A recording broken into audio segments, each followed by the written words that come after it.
We are at the EigenLayer Interoperability Series. Next up in this conversation, we're talking to Sreeram from EigenLayer.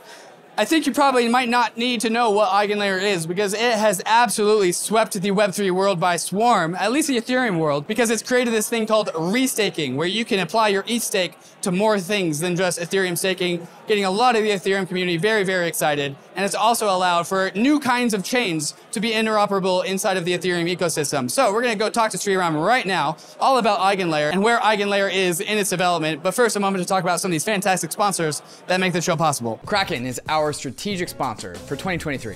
Why? Because KRAKEN has been around for over 12 years and has proven itself to be deeply aligned with the crypto industry. Trusted, centralized crypto platforms are hard to come by these days, which makes the few remaining ones even more valuable. With over 9 million users and not a cent lost, choosing KRAKEN as our strategic sponsor for 2023 was a no-brainer. We need exchanges like KRAKEN to provide the on-ramps to get people to go bankless.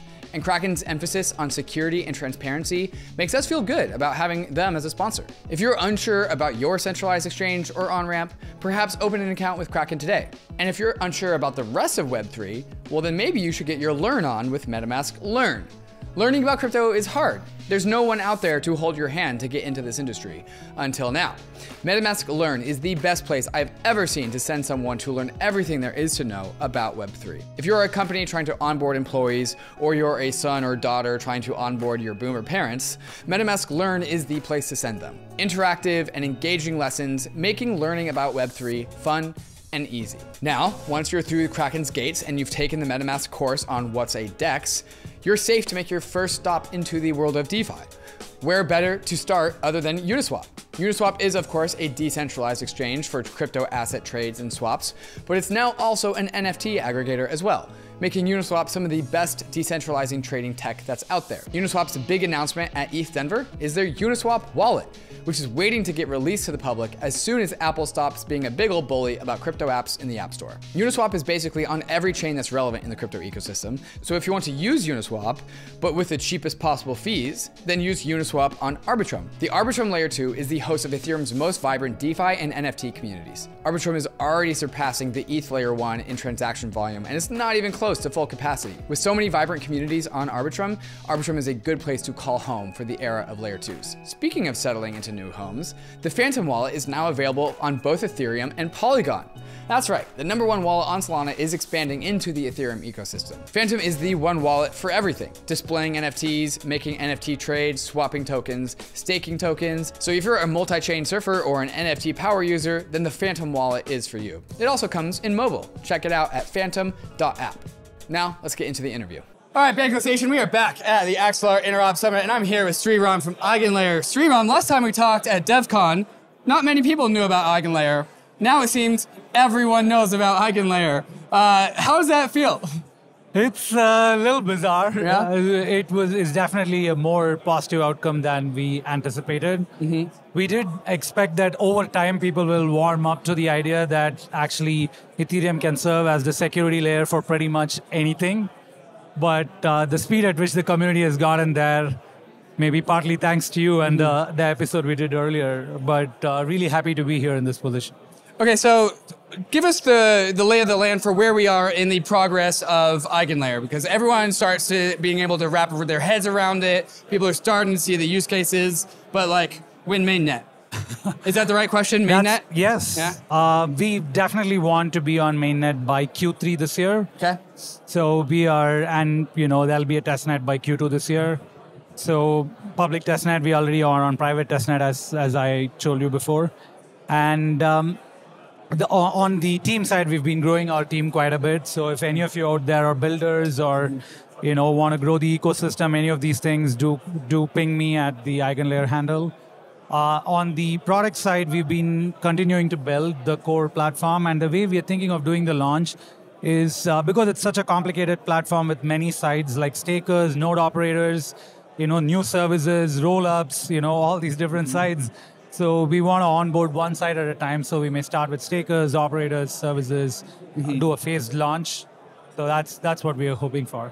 And so EigenLayer has just generated a ton of excitement. The concept of restaking has really opened people's brains to new use cases and new ideas. Have people already approached you guys saying, hey, I want to build on EigenLayer? What's that been like, and what are people trying to build? Yeah, it's been really, again, very, very enthusiastic response. We have people interested in building decentralized sequencers, people interested in building oracles, bridges, because you can move data in and out of Ethereum using the restaking layer. You can have IBC bridges or other kind of light client bridges. You can have like fast ZK proof verification. So some of the major ZK teams are interested in, can you have like thousands of dApp rollups all write to like a kind of intermediate restaked layer, where the restaked layer just checks the ZK proofs very, very fast and reports that back to Ethereum. So those are some examples. We're also seeing interest from RPC providers, some of the bigger ones, as well as new players. We're seeing interest on AI on like Ethereum. Like, can we get a ChatGPT type thing to be built instead of having a single central party like the OpenAI servers serving it? Can we have the Ethereum decentralized nodes serving open source versions of AI on EigenLayer? So that's the range of interest we are seeing.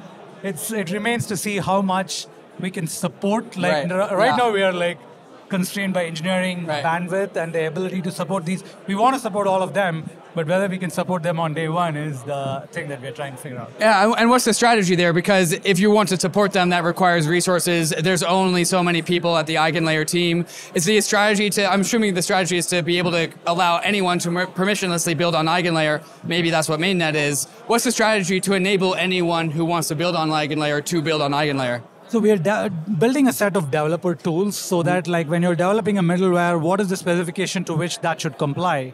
And trying to build a series of libraries. I don't expect the day one when we launch on Mainnet, it is going to be easy for anybody to build on EigenLayer. Maybe the initial launch will be very restricted, but over time, in a year or so, we want to be in a position where many, many other teams have built something at least on testnet on EigenLayer. So that's where we go. When something like this, so EigenLayer is raising around at a $500 million valuation, which when something like that happens, a lot of people focus on that. It's like, wow, that's clearly a very big deal. All of a sudden, you really change the game. Have you seen EigenLayer competitors start to like crop up just to follow in the footsteps? No, I don't know of any. I'm sure there are some which we don't know about, but competition is healthy. So if other people want to build, that's always a possibility. The way we think about like a marketplace for decentralized trust from Ethereum is the more the amount of stake and the more the validators that opt in, that increases the power of the marketplace. Sure. And having a common marketplace is, I think, in general, more beneficial to the ecosystem. So that's our view. But of course, it's a permissionless innovation. We stand by our values. Yeah, of course. And Bankless listeners who are listening to Sreeram for the first time might be confused as to what we're talking about. We did kind of skip forward ahead of what EigenLayer actually is, but I definitely would encourage you to listen to our talk at DEF CON where we really went through this quite a lot. Sreeram, the metaphor I've been using to explain EigenLayer is like Skyrim mods. And so like you have the base game, the base Skyrim game, the vanilla game, which is like base vanilla Ethereum staking. But then you add in another mod to add on to that base game to do something else, to do something extra that is beyond staking, that's using the base game as a platform. The cool thing about Skyrim mods, or maybe the bad thing about Skyrim mods, is that you can only add so many before things get really, really weird. I'm assuming that is probably the right mental model to have. Don't add too many mods because things will start to conflict. Yes. Is that the right intuition I've got? Yes, I think like, if you look at the range of services, several services will be supported by small groups. And you will have a long tail of services supported by, I got these validators to run this for me, or this group of stakers. But there'll be some services which are core to the Ethereum ecosystem, like a hyperscale data availability, like a most performant ZK bridge, like a performant light client bridge to the Cosmos ecosystem. These, like a super performant decentralized sequencer, and a super fast settlement layer. There are some services which will be core ecosystem services, which we expect everybody should run. So I will agree to the extent that we are talking about services that are run by everybody, there'll be a few. Sure. But there'll be many, many services run by a few people, so that there is a possibility for a service to be bootstrapped and emerge up to the system level, rather than the system level being guarded closely. And I would agree also with this is going to have unpredictable second-order effects. Right, yeah. It very much is reminiscent of the MEV discovery by the Flashbots team early on in 2016, 2017, that like this is going to be a force and it is going to happen. And like the only question that we can think of as a community or the Ethereum community is how do we channel this energy in the most useful way possible so that it's a positive sum game for all of us. Certainly. So that's something we're very much aligned to and always solicit the Ethereum community's inputs on. So one question I have, and we're at this interoperability summit, and it's hosted by Axelar, which is this brand new blockchain that I've been learning about today, which is an IBC chain that connects Cosmos to Ethereum, but also all the other blockchains. And that's a lot of the main thread of this whole entire event is interoperability between many, many disparate chains away from Ethereum layer 2s, away from the EVM standard, but still put interoperability between all these chains. Now, this is a conversation, the question I'm about to ask you is a conversation about the push and pull between a horizontal mesh landscape of chains, which is kind of the Cosmos, polychain, multi-chain vision, versus concentration down onto one single chain, which is perhaps the ETH maxi or network effects vision that Ryan and I tend to lean into. Now, I don't think it's so binary. I think the answer is somewhere in the middle. But I think that EigenLayer pulls towards the Ethereum central one chain, one dominant chain, because of what EigenLayer can do for staking and providing security. And I'm wondering, how does that check with you? Do you think that pulls forward, pulls the pendulum in the Ethereum favor? Definitely, to the extent that there were some features that, some layer ones, the main thing that a general purpose layer 1 was trying to do was to say that there are some technical features not available in Ethereum that we are providing. Be it consensus, be it like scalability, be it, the virtual machine. And what we see with both the layer 2 vision and a deepening of the layer 2 vision with the EigenLayer vision is that pretty much all of those things can be internalized back into the Ethereum ecosystem. So then why would one want a separate chain? There may be other reasons other than technical arbitrage. That's how I view it, is basically any technical innovations can be internalized back into the Ethereum ecosystem. This is analogous to think about companies, right? Like when there is one search company and there's another search company, if, good ideas, Google will internalize and run it. And the agile mechanism to do this is what EigenLayer provides. And so competing purely on technical arbitrage is not going to be feasible. You need other things. You need a way, I'm a dApp and I want my sovereignty.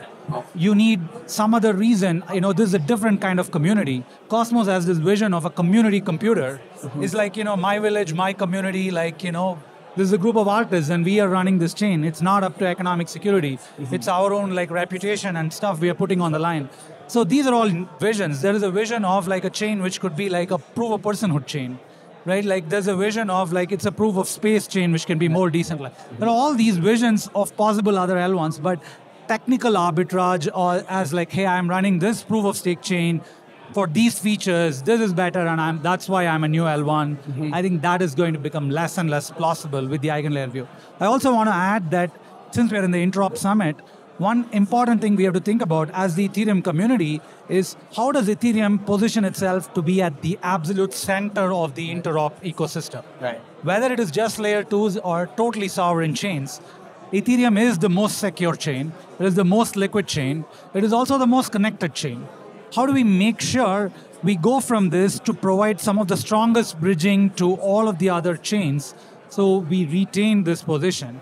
And that's something that I'm excited about EigenLayer can do there, is to provide high quality bridging in and out of Ethereum by running light clients off chain and having a lot of restakers certified. You can actually get a lot of very high quality bridging in and out of Ethereum.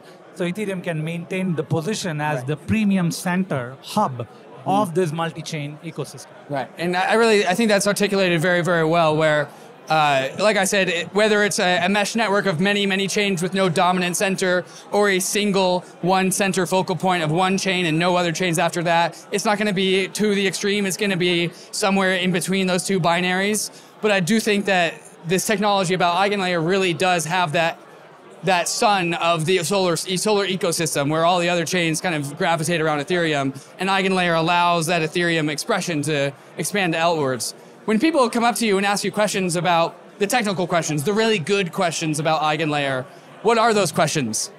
The questions are, one of the most interesting questions on EigenLayer is everything the crypto economics that you can import due to EigenLayer has to be on-chain and slashable. There are certain things that are on-chain and slashable and certain things that are not. Like for example, if I want to build an oracle, this is a simple example I give, but if you dig in deeper, the oracle is one of the harder things to build on EigenLayer. Right. The reason being, when you try to build an oracle, how do you create a slashing condition? How do you know Bitcoin to ETH is not $1 today? How do you know that in an on-chain verifiable manner? Are you going to trust a committee for it? That feels like, low grade. Sure. But EigenLayer trust model is actually very dynamic. For example, there are multiple dimensions of trust that exist, and slashing or economic trust is only one dimension of trust. There are other dimensions of trust, and in the Ethereum community, we are very passionate about decentralization as a dimension of trust. Right. It doesn't matter how much money you have, like if there are thousands or tens of thousands of nodes validating and providing independent inputs, it's very hard for them to collude and attack the system, and that itself is a source of trust, independent of how much money they've actually put in.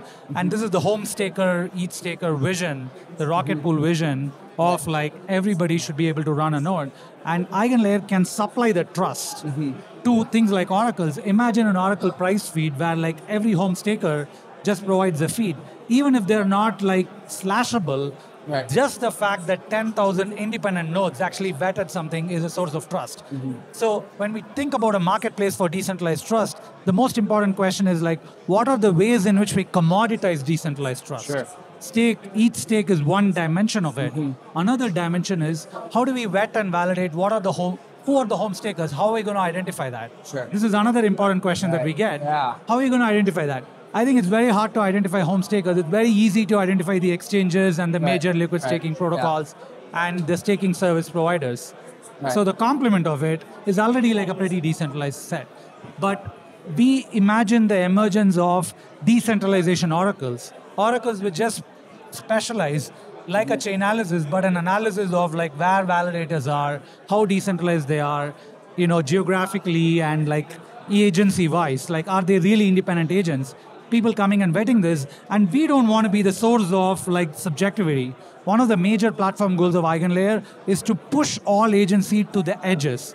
If you're a middleware, you should dictate what kind of nodes want to opt in, because some would want economic trust, some would want decentralization trust, and we want the spectrum of decentralized trust to be expressed on EigenLayer. So we imagine that different middlewares will have different subjective decentralization oracles, and once you have that, there may be additional yield accruing to these decentralized nodes. So these are the two, I would say, major questions. What slashing do you do? How do we get incentivized decentralization on EigenLayer? So those are some of the questions. It's not always when the, hey, what question should I ask question actually works all that well, but that one works pretty well. Sreeram, if people have been piqued or they just want to learn about the frontier of EigenLayer, where should they go?